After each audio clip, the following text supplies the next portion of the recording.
Good morning, students. So till now we have studied the basic concept of memory management. So in this lecture we will see the different kind of concept, different type of techniques which we are using in the memory management unit. So let's begin with this lecture. So in the previous slide, in the last lecture, we have discussed the concept of swapping. So here we will discuss the benefit of swapping. It offers a high degree of multi programming. ठीक है, swapping की वजह से जो degree of multi programming है वो ज़्यादा बढ़ जाएगी, क्योंकि रैम में मेरे क्या होता है कि बेसिकली रैम का दो पार्ट्स होते हैं. एक मैंने आपको बताया था, यूजर स्पेस और कर्नल स्पेस. तो थोड़ा सा मतलब ये हम कह सकते हैं कि 30% ऑफ जो रैम है वो तो मेरी ऑपरेटिंग सिस्टम ही यूज कर लेता है. तो अब रिमेनिंग जो 70% है उसी में मेरे को सारा प्रोसेस करना पड़ता है. तो इसकी वजह से जो मल्टी प्रोग्रामिंग की डिग्री थी, मतलब मैं ज्यादा से ज्यादा मल्टी प्रोग्रामिंग नहीं कर पा रहा था. क्यों नहीं कर पा रहा था? क्योंकि मेरे पास बहुत ही लिमिटेड नंबर ऑफ मेमोरी थी. इसकी वजह से एक नया कंसेप्ट आया स्वैपिंग का.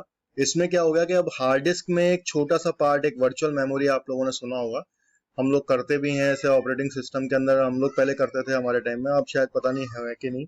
लेकिन जब वो एंड प्रोसेस, जब हम ऑल्ट कंट्रोल और एंटर दबाते हैं तो एक टास्क बार खुल जाता है. टास्क बार में एक वर्चुअल मेमोरी का पार्ट होता है, उसको हम बढ़ा देते हैं. तो दैट मीन्स कि हम ज्यादा से ज्यादा अपनी मल्टी प्रोग्रामिंग कर सकते हैं.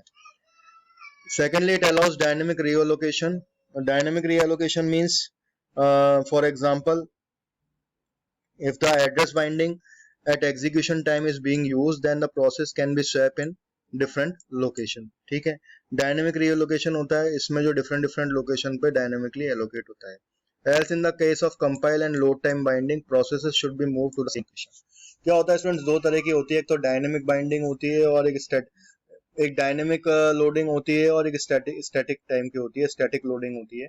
उसमें क्या होता है कि स्टैटिक में तो कंपाइलेशन टाइम पर हम लोगों को मेमोरी एलोकेट की जाती है, लेकिन डायनेमिकली जब मेरे को मेमोरी एलोकेट करनी है तो रन टाइम पे की जाती है. ठीक है, तो यही डिफरेंस होता है कंपाइलेशन के टाइम पे जो हम मेमोरी लोड करते हैं और एलोकेट करते हैं, और एक हम एग्जीक्यूशन के टाइम पर मेमोरी एलोकेट करते हैं.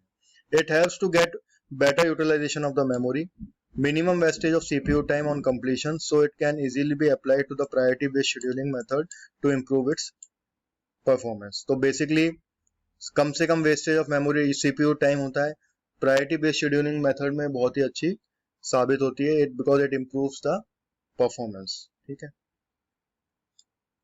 The main memory is divided into two type of partition. ठीक है, मेमोरी एलोकेशन के बारे में बात करेंगे. एक होता है हमारा लो मेमोरी, एक होता है हाई मेमोरी.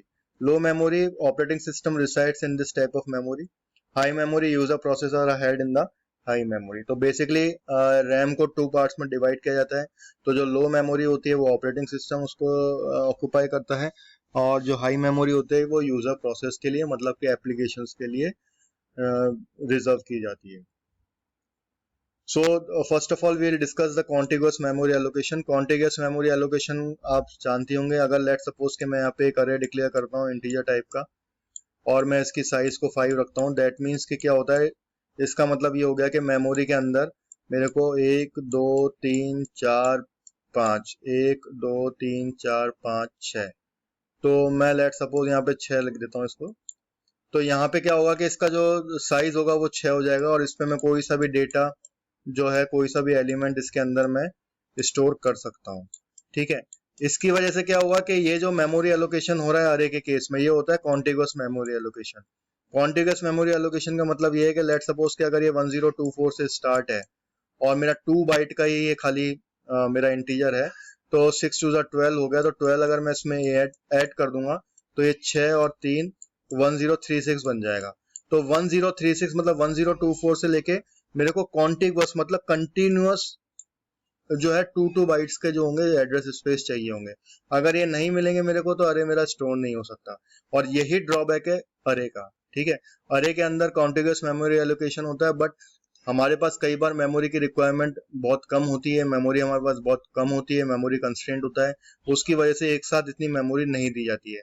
इसकी वजह से क्या हुआ, स्ट्रक्चर का कंसेप्ट आया, इसकी वजह से डायनेमिक मेमोरी एलोकेशन का कंसेप्ट आया, और इसकी वजह से आपको पॉइंटर्स का कंसेप्ट आया. ठीक है, तो सबसे पहले हम कॉन्टिगुअस मेमोरी एलोकेशन पढ़ते हैं. जैसे कि आपने देखा कि ये जो पार्ट है मेरा फाइल ए के लिए, ये फाइल बी के लिए, फाइल सी के लिए, फाइल डी के लिए, फाइल ई के लिए. तो यहाँ पे 5 फाइल्स हैं, इन पांचों फाइल्स को मैंने कॉन्टिग्यूअस मेमोरी एलोकेशन किया है। अब मान लीजिए फाइल ए मेरी एग्जीक्यूट होकर टर्मिनेट हो गई, तो ये 3 ब्लॉक्स थे इसके, ये फ्री हो गए। दैट मीन्स कि इन्होंने क्या बना लिया, होल बना लिया। तो जब भी कोई भी मेमोरी, कोई भी प्रोसेस पहले मेमोरी एलोकेट होगी उसको, और जब प्रोसेस टर्मिनेट हो जाएगा तो जब वो मेमोरी फ्री करेगा, so that free memory, that free blocks are known as holes. तो इस केस में फाइल ए और फाइल सी ने जो है टर्मिनेट किया है, तो यहाँ पे 4 ब्लॉक्स मेरे होल्स बन गए और या 3 फ्री ब्लॉक्स बन गए मेरे। तो ये मेरे होल क्रिएट कर दिया इन लोगों ने, ठीक है। तो बेसिकली जो ये कहलाते हैं प्लेसमेंट एल्गोरिथम, ठीक है। अब ये जो मेरे जो होल्स आए हैं, अब ये किस तरीके से मैं इसमें आगे प्रोसेस एलोकेट करूंगा वो मेरा कैसे बताएगा। वो 3 तरह की मेरी प्लेसमेंट एल्गोरिथम होती है। First one is the first fit, best fit and the worst fit, ठीक है। आपको नाम से ही समझ में आ रहा होगा। फर्स्ट फिट का मतलब कि पहले मेरे को जो मेरी अकॉर्डिंग टू माय प्रोसेस, मेरा लेट सपोज मेरा एक प्रोसेस है, उसकी 2 बाइट या 4 बाइट की एक रिक्वायरमेंट है, तो फर्स्ट फिट में क्या होगा कि सबसे पहला जो होल मेरे को 4 बाइट्स का मिल जाएगा वो मैं ले लूंगा, ठीक है। बेस्ट फिट में वो बिल्कुल मेरे सेम साइज का मिलना चाहिए, और वर्स्ट फिट में तो ये है कि बड़ा साइज का ही मिल जाएगा तो मेरे को मैं ले सकता हूँ। तो देखते हैं इसको और आगे डिटेल में समझते हैं कि जो मैं बोल रहा हूँ वो सही है कि नहीं है। तो this is the first fit, ठीक है। यहाँ पे आप देख रहे हैं, यहाँ पे मेरा OS है 20 KB यूज्ड है, 15 KB यूज्ड है, 40 KB यूज्ड है, 60 KB और यूज्ड है 25 KB। अब उसके बाद यहाँ पे जो प्रोसेस ए आया है वो है मेरा 25 KB का। तो ये जो आप व्हाइट से देख रहे हैं ये सारे होल्स हैं, ठीक है। तो ये जो व्हाइट ब्लॉक दिख रहे हैं आपको, ये सारे के सारे मेरे होल्स हैं, और जो येलो में आपको ब्लॉक दिख रहे हैं वो मेरे सब ऑक्यूपाइड है। जैसे यहाँ पे ऑपरेटिंग सिस्टम आ गया, ये यूज्ड है, ये यूज्ड है, ये यूज्ड है, ये यूज्ड है। लेकिन ये 20 KB का मेरे पास फ्री है, 15 KB का फ्री है, 40 KB का फ्री है, 60 KB का फ्री है और 25 KB का फ्री है। लेकिन अब आप यहाँ पे देखते हैं फर्स्ट फिट में क्या होगा कि मैं सबसे पहले स्कैनिंग ऊपर से स्टार्ट करूंगा। तो मैंने देखा यहाँ पे OS है, ठीक है, यहाँ पे 20 है, लेकिन मेरे पास रिक्वायरमेंट 25 की है, तो मैं ये नहीं लूंगा। फिर उसके बाद मेरे पास फिर यूज्ड मिल गया, फिर 15 KB का है, फिर यूज्ड मिल गया, फिर 40 KB। तो मैं क्या करूंगा, 40 KB को ले लूंगा और ये 40 माइनस 25 करके 15 KB का यहाँ पे एक होल क्रिएट हो जाएगा, ठीक है। तो ये बिल्कुल उसी तरीके से है कि जैसे मान लो मेरे एक प्लॉट की रिक्वायरमेंट है, तो मैं प्लॉट देखता हुआ चल रहा हूँ, लेकिन मेरे को जो सबसे पहला जो बड़ा प्लॉट मिल जाएगा जो कि मेरी रिक्वायरमेंट को फुलफिल कर रहा होगा, तो वो मैं ले लूंगा। मैं ये नहीं देखूंगा कि वो वाकई में 25 KB का है कि नहीं है। अगर इसको एक्चुअल में देखा जाए तो 25 KB यहाँ पे मिल रहा है, लेकिन फर्स्ट फिट में क्या होगा, जो फर्स्ट बेस्ट होल होगा उसके लिए। तो अब इसकी हम एक बार थ्योरी भी देख लेते हैं। In the first fit the partition is allocated which is the first sufficient block from the top to main memory. It scans memory from the beginning and choose the first available block that is large enough, ठीक है। Thus it allocates the first hole that is large enough. जो large enough होगा और इसके लिए बिल्कुल fulfill करेगा इसको कंडीशन को, वो इसको allocate हो जाएगा। तो ये बेस्ट फर्स्ट फिट होता है, ठीक है। अब हम बात कर रहे हैं बेस्ट फिट की। तो बेस्ट फिट में आपने देखा कि हम सीधे पूरे स्कैनिंग हमने फिर से स्टार्ट करी यहाँ पे। तो अब हम इस 40 को भी नहीं लेंगे, 60 को भी नहीं लेंगे, क्योंकि ये फर्स्ट फिट के हिसाब से तो 40 मिल जाता है क्योंकि ये लार्ज इनफ है। लेकिन यहाँ पे बेस्ट फिट में तलाश रहा हूँ, तो बेस्ट फिट में क्या होगा कि मैं पहले ये चीज देखूंगा कि बिल्कुल 25 KB का मिल रहा है कि नहीं मिल रहा है। अगर वो 25 KB का नहीं मिल रहा है तो मैं फिर 40 KB पे आऊंगा, ठीक है। तो आपको डिफरेंस समझ में आया। तो सबसे पहले बेस्ट फिट में क्या होता है कि बिल्कुल इक्वल टाइप मैं सर्च करता हूँ कि वो मिल रहा है कि नहीं मिल रहा। तो यहाँ पे मेरे को मिल रहा है 25 KB, तो यहाँ पे 0 KB रह गया है। अगर ये मेरे पास 25 KB नहीं होता लेट सपोज, तो बेस्ट फिट में मेरे पास यही आता जो फर्स्ट फिट में आया है, ठीक है। Allocate the process to the partition which is first smallest sufficient among the free available partition. First smallest sufficient, ठीक है। It searched the entire list of the holes to find the smallest hole size whose size is greater than or equal to the size of the process. जिसकी या तो greater हो या फिर equal हो। तो सबसे पहले मैं यही सर्च करूंगा कि इक्वल हो। अगर इक्वल नहीं मिलती है तो बट ऑब्वियस है कि मेरे को ग्रेटर ही लेनी पड़ेगी। अब आता है वर्स्ट फिट। वर्स्ट फिट में क्या होता है, allocate the process to the partition which is the largest sufficient among the freely available partition available in the memory. It is opposite to the best fit algorithm. It searches the entire list to find the largest hole allocated to the process. ठीक है। अब first fit और worst fit में क्या difference है, ये कह रहा है फर्स्ट सफिशिएंट ब्लॉक, ठीक है, फर्स्ट सफिशिएंट ब्लॉक कह रहा है, और वर्स्ट फिट मेरा कह रहा है द लार्जेस्ट सफिशिएंट ब्लॉक। तो लार्जेस्ट मेरा क्या है 60 kb है, तो ये इसको 60 kb एलोकेट हो जाएगा, 60 माइनस 25 35 kb मेरा रह जाएगा, ठीक है। So here is the assignment जो आप लोगों को करना है। मैंने आप लोगों को समझा दिया बेस्ट फिट क्या होता है, फर्स्ट फिट क्या होता है और वर्स्ट फिट क्या होता है। अब मेरे को आपको ये कुछ बताना है, ये मैंने आपको एक्सरसाइज दी है। Is best fit really best, ठीक है, क्या बेस्ट फिट वाकई में बेस्ट होता है कि नहीं होता है।